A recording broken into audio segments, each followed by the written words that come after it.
परम पिता परमात्मा पूर्ण ब्रह्म सर्व सृष्टि रचनहार कबीर परमेश्वर जी की असीम रजा से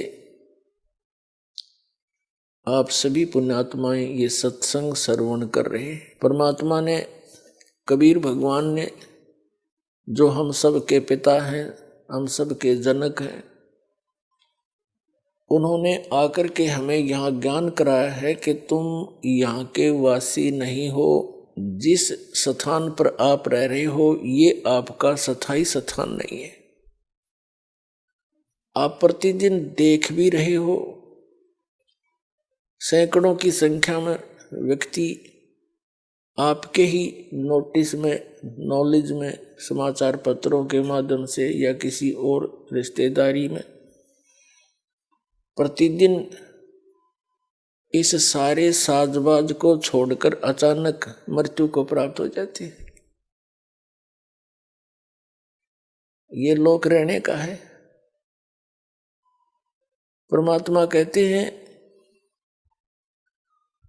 साथी हमारे चले गए। परमात्मा कबीर जी सारा उदाहरण अपने ऊपर ही एप्लीकेबल किया करते थे। दूसरे ने कहे तो नाराज हो जा। हमको ये मालूम है किसी ने रहना नहीं, सब ने मरना। और किसी ने न्यू कह दे मृत्यु हो जाएगी जब क्या करेगा, तो जिस ज्ञान से पहले न्यू कहा करते क्यों मृत्यु तेरी हो जा, हमारी क्यों है। इसे पक्के हुए बैठे थे कि न्यू किसा कह दिया मृत्यु हो जा, इस बात का दुख मान जाते थे। तो इतनी बुद्धि है हमारी, हम सत्य को स्वीकार करने के आदि नहीं रहे। सामने देखकर भी हम कबूतर की तरह आंखें बंद कर लेते हैं।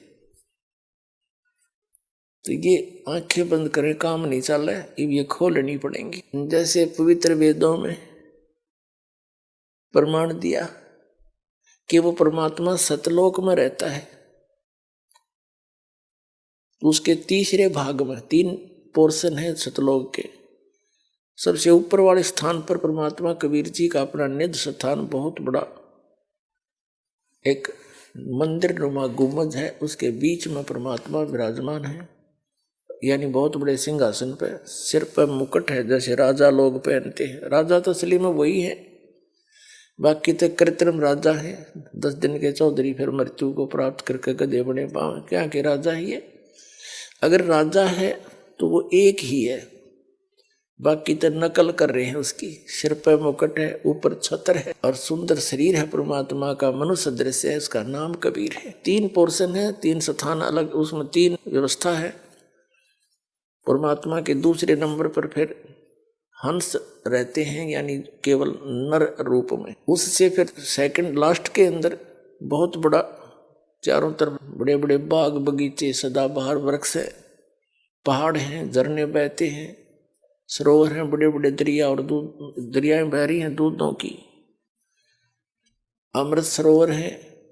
और उसके साथ ही ऐसी ही सृष्टि है, नर और नारी करके ऐसी सृष्टि है। सबके परिवार हैं, बाल बच्चे हैं, बहुत सुंदर सुंदर मकान बने हुए हैं और बहुत बड़े बड़े पार्क हैं वहाँ पर, प्रत्येक परिवार के। जो सुविधा हम यहाँ कोशिश करते हैं, जैसे थोड़ा सा कोई अच्छा रोजगार हो जाए, किसी व्यक्ति का कोई अच्छा अधिकारी बन जाता है तो बड़ी कोठी बनाता है, आगे बहुत बड़ा लॉन बनाता है, उसमें बाग बगीची बनाता है, पार्क बनाता है, उसमें झूले डालता है। ये तो नकली है। कल मृत्यु हो जाए, परसों गदा बना पावे, धीरे धराए रह गए और वो सुख नहीं, मानसिक सबको शांति नहीं किसी। और वहां पर ये सारी सुविधा थी जिसको यहाँ खोज रहे हैं, या वो वस्तु हो ही नहीं सकती, उसका कुछ एक थोड़ा बहुत एक नकल सी कर रहे हैं। तो वह सब सुविधाएं आपको उपलब्ध है। आपके सभी स्थान जहां आप रहा करते थे वो खाली पड़े हैं। लेकिन ये ज्ञान प्रथम बार सुनता है प्राणी। 600 वर्ष पहले परमात्मा ने बताने की चेष्टा की, किसी ने सुना नहीं, उन्होंने गुप्त रखा। ये मूल ज्ञान है जो दास को दिया है। कबीर साहब ने कहा था, धर्मदास मेरी लाख दुहाई, ये मूल ज्ञान की तबार न जाई। मूल ज्ञान बार जो पड़ी ही बिचली पीढ़ी हंसनी तरही।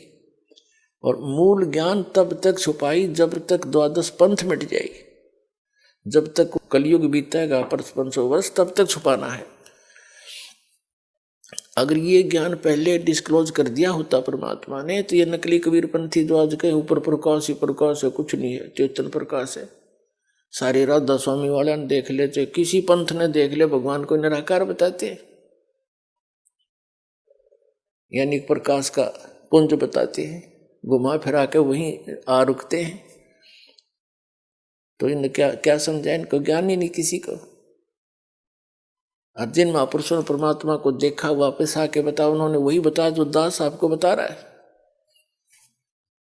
तो तीसरा जो वहां पर ऐसे सब रह रहे हैं, तो वहां से परमात्मा चलकर आते हैं हमें बताने के लिए।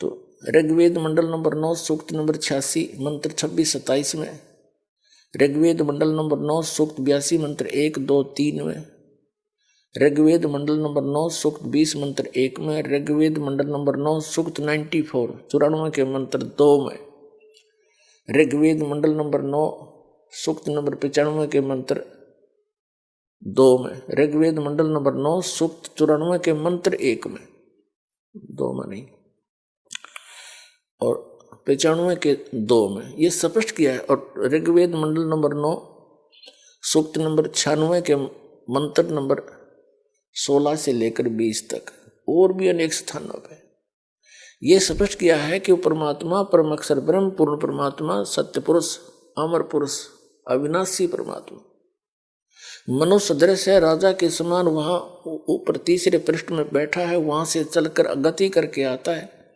अपनी प्यारी आत्माओं को, अच्छी आत्माओं को मिलता है। और उन जो दृढ़ भक्त होते हैं उनको अपने विषय में यथार्थ ज्ञान सुनाता है, उपदेश देता है भक्ति का, और वो कवियों की तरह आचरण करता है। जैसे कवि कहीं जाकर के लोकोक्तियों के माध्यम से अमृतवाणी बोलना शुरू कर देते थे, दोहे बोलने शुरू कर देते थे, शब्द बोलने शुरू कर देते थे, और वो परमात्मा कबीर है। जैसे मनुष्य वस्त्र धारण करके आता है, सुंदर शरीर, ऐसे हल्के तेज पुंज का अपना शरीर बनाकर यहाँ आता है। ऊपर सतलोक में जहाँ परमात्मा रहते हैं, वहाँ उनके एक रोमकूप में करोड़ सूर्य मिला दे, करोड़ चंद्रमा, इतनी रोशनी, वो भी फीकी पड़े, इतनी रोशनी है परमात्मा की बॉडी की। परमात्मा का शरीर हमारे जैसा स्नायु का नहीं है। ऋग्वेद यजुर्वेद अध्याय नंबर 40 के मंत्र नंबर 8 में कहा है, सप्री आगात, वो सबसे पहला आगात माने शरीर है, शरीरी है।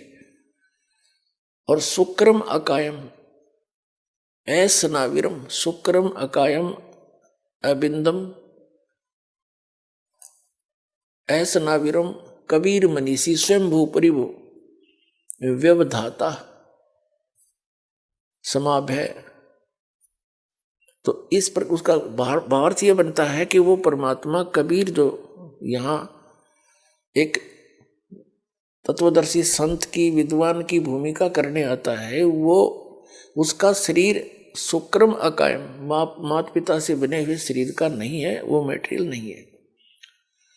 उसका शरीर ऐसनाविरम, बिना नाड़ी तंत्र का है। तो यहाँ इन वेद को ना समझकर अच्छी तरह इन अज्ञानियों ने, अकायम शब्द है इसके अंदर, यजुर्वेद अध्याय नंबर 40 के मंत्र 8 में, इस अकायम से ये फाइनल कर लिया कि भगवान बिना काया का है। उसमें ये लिखा है शुक्रम अकायम, शुक्र माने माता पिता की संयोग से ना बनकर वो शरीर है उनका। ऐसनाविरम, ऐसनाविर लिखने की क्या जरूरत थी कि उसके शरीर तो है लेकिन आप जैसा नहीं है, बिंद से बना हुआ नहीं है। और शुक्रम अकायम ऐसनाविरम। और स्वयंभू, स्वयंभू शब्द देखा इसमें, उसके कोई जनक नहीं है, परिभू सबसे पहला परमात्मा है वो। और व्यवधाता भिन्न भिन्न प्रकार के सभी ब्रह्मांडों का विधाता रचनहार वो कबीर मनीषी। तो वहां से परमात्मा बहुत तेजों में शरीर है, जब नीचे आते हैं तो अपने शरीर का ये तेज बहुत सामान्य बना लेते हैं। जैसे किसी कमरे के अंदर बहुत सी लाइट लगी होती हैं, 1000 वाट की भी होती है, 500 की भी और 200 की भी, 50 की भी और 0 का भी हो, सब जैसे सबको जगा तो जगमग हो गया कमरा कक्ष, और सबको बंद करके एक 0 का बल्ब यानी ट्यूब जगा दी या 10 वाट की जगा दी, तो सिंपल सा प्रकाश शेष रह गया। ऐसे ही परमात्मा का शरीर है, वो जब चाहे उसको हल्का बना ले, बटन ऑफ कर लिया अपने, और जब चाहे सारे तेज को प्रकाशित कर ले। तो यहाँ अगर वो उसी रूप में यहाँ आ जाए तो हम चरम दृष्टि से उनको देख नहीं सकते, इसलिए वो अपने हल्का तेज पुंज का यानी आम मनुष्य जैसा ही शरीर बना है, तो ऐसा ही, लेकिन उसके प्रकाश में अंतर है, प्रकाश कम कर लेते, इतनी सी बात है। और वो कवियों की तरह आचरण करता है। तो ये कर्या किसने, ये लीला कबीर परमेश्वर जी ने, दानक जो लाए कबीर जी ने। तो इससे ये भी सिद्ध होता है कि वो परमात्मा है जो वेदों में वर्णित है, वो लीला किसने की, वही भगवान है। तो कबीर परमेश्वर जी दानक जो लाए काशी वाले ने की, तो ये कबीर इज गॉड। तो वो यहाँ आते हैं, हमारे लिए भटक रहे हैं। धर्मदास जी से कहा था, धर्मदास जब इस पृथ्वी पर आया, मुझे कोई भी परमात्मा से यानी मेरे से परिचित कोई हंस नहीं पाया, यथार्थ ज्ञान किसी के पास नहीं था। तब मैंने अपनी महिमा आप गाई, आप आरती, आप साजे, आप किंगर, आप बाजे, आप ताल झान झनकारा, आप नचे अब देखे नारा, कह कबीर ऐसी आरती गाऊं, आप मध्य आप सुनाओ। अब अपना एक साधारण कवि की तरह हमारे लिए भटक रहे वो परमात्मा ना, उनको क्या आवश्यकता थी, ठीक है करा कितने जुलाए हो लिए, अपने कपड़ा बना, रोटी खाई, टाइम पास करे और मर गिर चले गए, और वो भटकते फिरे। तो कैसी कैसी दिन में आपको सुनाई थी, कैसी कैसी उनके साथ यातनाएं दी गई परमात्मा को। वो आपके लिए भटक रहे हैं, आप इतने अबोध बना दिए इस काल में। ये ज्ञान आपको सुनते सुनते भी समझ में नहीं आता जल्दी सी, क्योंकि हमने अज्ञान गणा सुन रखा है। तो क्या करते थे वो भगवान, कहीं पर भी खड़े हो जाते थे एक तारा लेकर, और कवियों की तरह कहीं शब्द गाते थे, कहीं दोहे बोलते थे। 150 व्यक्ति दर्शक इकट्ठे हो जाते थे, जैसे कोई सपेला आता है बीन बजाता है, बहुत से लोग इकट्ठे हो जाते हैं, कोई जादूगर आता है वहां भी इकट्ठे हो जाते हैं तो अपना खेल दिखाता है। ऐसे परमात्मा ने अपने इस ज्ञान का प्रचार शुरू किया था। तो वहां खड़े हो जाते कहीं पर भी और सुनाने लग जाते। परमात्मा की अमृतवाणी आत्मा को खींच लेती है, सुनने वाले चारों तरफ बैठ जाते हैं और परमात्मा उनको सुनाया करते थे। साथी हमारे चले गए हम भी चलन हारे, कोई कागज में बाकी रह रही तात लगी है वार।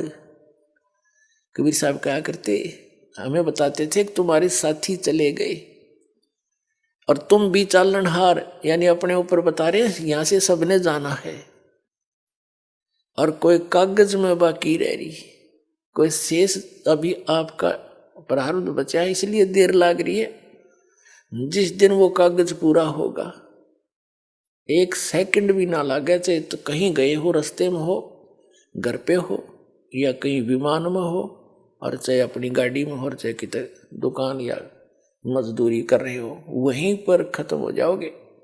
1 सेकंड नहीं मिलेगी आपको। और आप यहाँ जचे बैठे हो जैसे कद्दे नहीं जावे। दुनिया रोजाना पता नहीं कितने व्यक्ति मर रहे हैं, आपके जू भी ना रहेंगी, या के बनेगी अपने साथ। तो परमात्मा कबीर जी हमें बताते हैं कि ये लोक ऋण का नहीं है। आगे गए ना बावड़े, रहते भी सब जाही,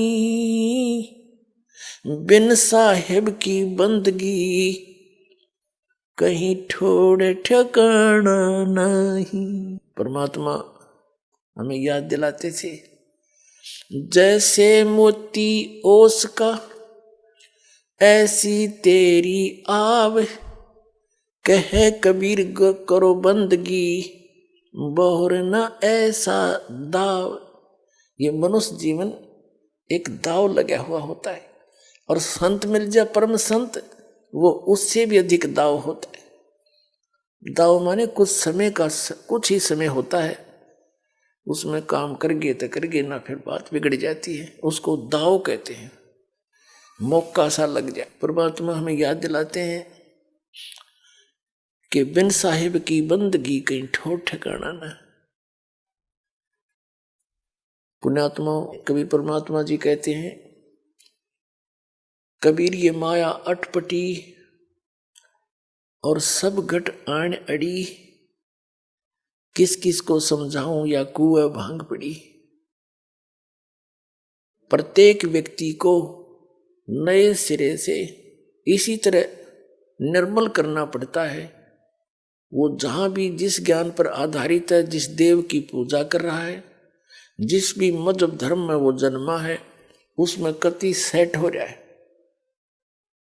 और काल भगवान ने कहा था कि भिन्न भिन्न प्रकार के मत बना के, धर्म बना के कलयुग में, और भिन्न भिन्न पंथ बना के सारे मानव को भ्रमित कर दूंगा, और कोई भी यथार्थ ज्ञान से परिचित नहीं होगा।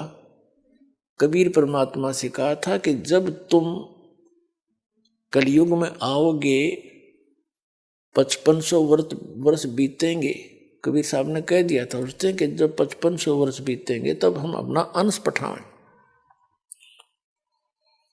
तो काल ने कहा था कि जब तुम्हारा अंश आवेगा, उस समय तक तो ऐसा कर दूंगा, ये भक्ति योग्य को नहीं रहेंगे। कलयुग में कोई शराब पी रहा है, कोई मांस खा रहा है, कोई सिगरेट पी हुआ है, कोई चोरी, कोई रिश्वत,